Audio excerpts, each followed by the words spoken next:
Tu vois, tu peux parler d'une solution présente, mais dans 30 ans, c'est plutôt un autre problème que tu as créé.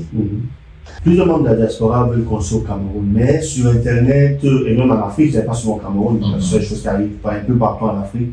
On voit des gens qui ont fait 20 ans, ils rentrent en Afrique après avoir envoyé beaucoup d'argent pour des constructions.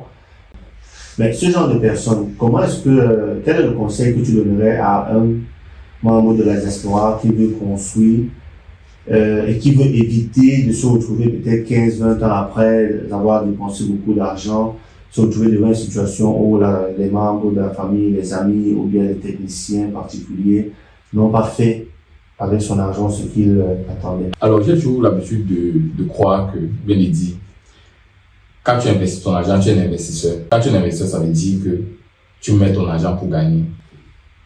Quand je parle du temps, ça veut dire que tu dois descendre au Cameroun, tu dois suivre ton projet. Moi, étant ici en Italie, je descends avec les clients directement.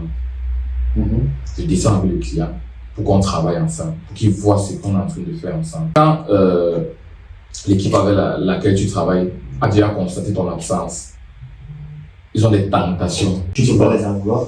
Tu dois les en vouloir. Tu vas les en vouloir comment? Tu fais ça de ton âge, tu dois être honnête, tu dois les en vouloir. Moi, je ne dis pas que tu dois pas te remettre la faute sur eux, c'est que tu dois aussi savoir que c'est ton argent que tu investis. Pour moi, tu ne peux pas investir ton argent et tu n'y mets pas du temps. Ça veut dire que ce n'est pas que tu n'es pas sérieux, mais ça veut dire que tu n'étais pas prêt.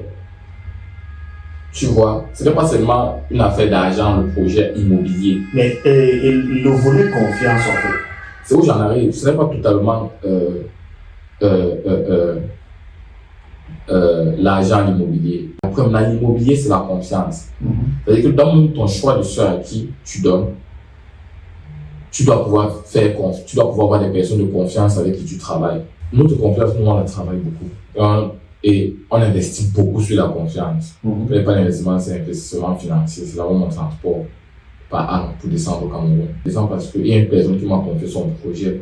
Comme je dis, quel qu'en soit le projet de construction que je prends ça comme un projet de vie. Donc, je suis en train de travailler le projet de vie de quelqu'un. Donc, je dois investir de l'argent pour le transport et de mon temps pour aller suivre le projet.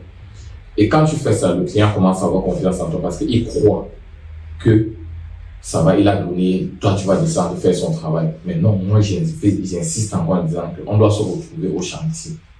C'est-à-dire que toi et moi, quel que soit le pays où tu es, on se retrouve plutôt au chantier telle période.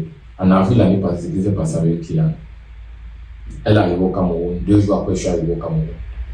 On était sur le chantier pendant 2 semaines ensemble.